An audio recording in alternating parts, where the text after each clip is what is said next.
morning, or depending on when you're watching this, good afternoon, good evening, or good night. My name's Ross, and as always told, out of Voice of Radio. So today, we need to take a look at a very weird deck that's gone and done really quite well in those giant limitless tournaments. In the first qualifier, they had somewhere in the region of 1,000 people taking part. And what ends up making it into day 2? Alolan Sandslash. Yeah. We saw an Alolan Sandslash making it into day 2, which is weird, but kind of awesome. Shout out to Troy Campbell for piloting the deck and making it into day 2 with it. So, Alolan Sandslash then. Now, it does actually have quite a nice ability. If it is active and is damaged by an attack, even if it's knocked out, you put 3 damage counters on the attacking Pokemon. It's fine. It's alright. It actually combos really nicely with a GX attack, which we'll get to in a moment, but it's nice to have that little bit of extra damage. It's not the main reason we're playing the card, but it's still kind of nice. Now, the main attack here, Free Energy 120, is just the worst bit about the card. It's not particularly good. But we love the GX attack, and the GX attack is why we're into this. Free Energy, Spiky Storm GX. It does 100 damage to each of your opponent's Pokemon that has any damage counters on. Now, incidentally, this is why we're really big fans of the ability, because anything that attacks into you will have damage on, and then they'll take 100 damage from your GX attack. So although we don't need the ability per se, it's actually really nice to have it. Okay, sounds good. And it really is just spreading damage around. That's basically the point of this deck. And I'm going to spoil a little bit of the surprise here. We play Misty and Lorelei. And playing Misty and Lorelei is kind of huge, because Misty and Lorelei, I mean, first of all, it lets you search your deck for a bunch of water energy. You play it, search for free water energy, yay. That's not why you play this card. But if you then are bold enough to discard 5 other cards from your hand, your water Pokemon can use their GX attack this turn, even if you've already used your GX attack. And that's basically the goal here. You want to use Alolan Sandslash's GX attack twice, maybe 3 times in an emergency, and that will KO literally anything. And also literally everything. And that's why we play Alolan Sandslash. You can use Frost Breath here and there, of course you can.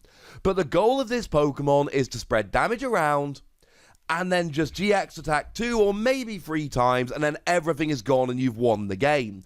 Either because you've KO'd every Pokemon, or because you've taken 6 prizes, or honestly, a lot of the time, both. Now, to that end, we do play 4 copies of Weezing, and Weezing is a great Pokemon here. We play it because of Roxy. Roxy lets you discard 2 Pokemon from your hand, drawing 3 cards for each Pokemon discarded. Weezing, if discarded using Roxy, puts 1 damage counter on each of your opponent's Pokemon. You need an easy way to spread damage to your opponent's Pokemon here. That's really important, because Frostmoth only does extra damage when the Pokemon have damage on initially, so it's extremely important here that you actually do go and get that damage on everybody.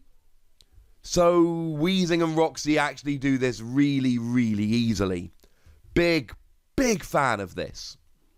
Now, we do play for Jirachi. Jirachi's fairly standard, if I'm honest with you. It's in the active, look at the top 5 cards of your deck, find a trainer, put it in your hand, go to sleep, free retreat with a skateboard. We've seen this a couple of times before. Jirachi does see a little bit of play here and there. Now, we also see Frostmoth, and Frostmoth becomes extremely important in this deck. You see, Frostmoth lets you attach as many water energy as you like during your turn to your benched water Pokemon. This is how you pay the attack cost for Alolan Sandslash. You're only playing water energy here, so you use Frostmoth to make sure that you can always put as much energy as you need onto Sandslash so you can get rolling. Ditto Prism Star becomes an excellent option because your 2 main Pokemon are both stage 1s, and Ditto can evolve into any stage 1.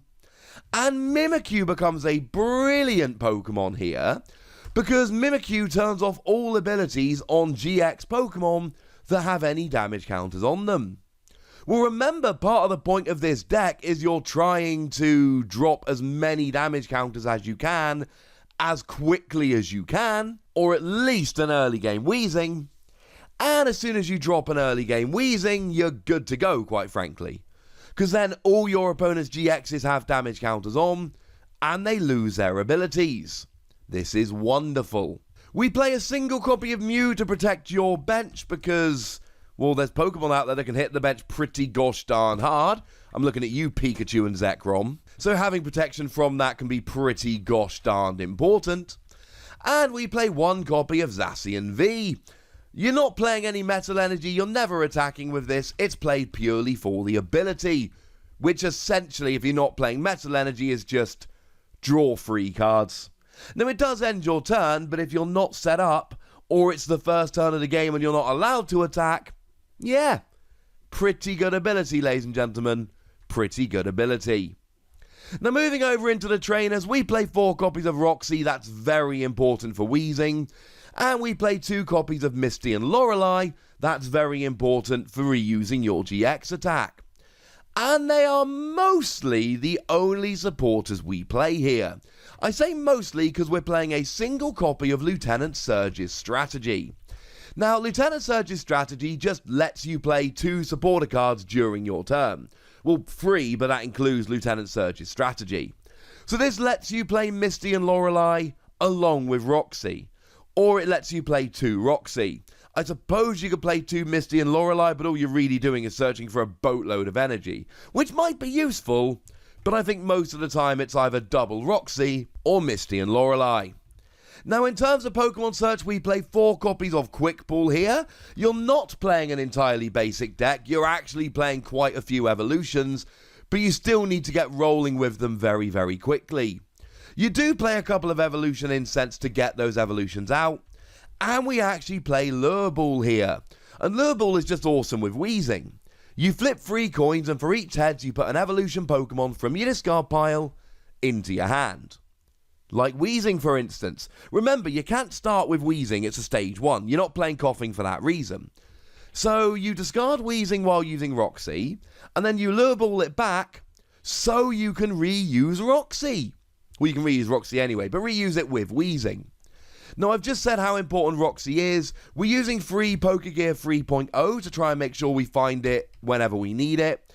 And we're using 1 copy of Palpad so we can reuse it. Although they will also help you out with Misty and Lorelei as well. That is probably not to be slept on.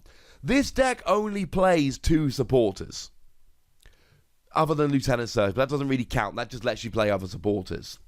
And that means that they are very important, and they are very important. You've got to have the early Roxy so you can spread damage around and make the most of Frostmoth's GX attack. And you've got to be able to use Misty and Lorelei to reuse your GX attack when you need it. If you don't have access to the right supporters at the right time, the entire deck falls apart. So playing stuff like Pokegear and Palpad become really, really important. Want a card that not many decks play that's really good here? Giant Bomb. Giant Bomb says that if you would take 180 damage or more from an attack, you put 10 damage counters on the attacking Pokemon. And this works beautifully in this deck as kind of a finisher, because you'll often be able to put 120 odd damage through the combination of wheezing and the GX attack. But something like a Zacian comes in and they can get a KO, but they've got to take 10 damage counters, which will KO them as well, which is kind of wonderful. Giant Bomb is a great, great card here. So much so, we even play Lana's Fishing Rod. Lana's Fishing Rod lets you put a Pokemon and a tool back into your deck. It's nice recovery either for tools or for Pokemon.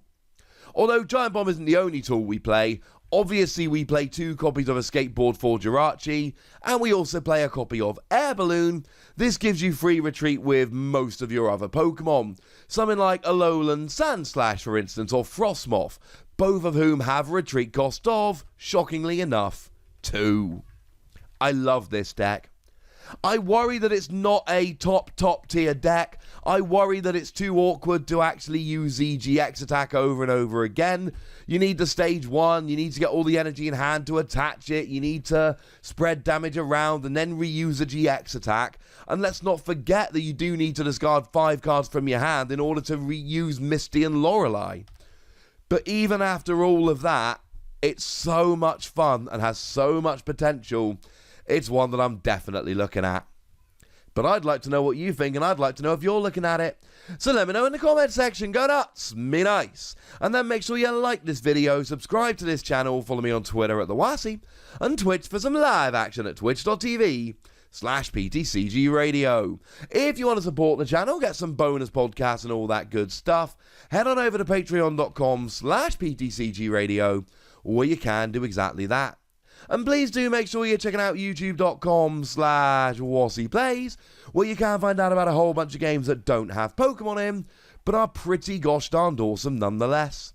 But by far the most important thing, as always, look after yourselves till next time, would ya? Thank you very much for watching. My name's Ross, and you've been watching PTCG Radio.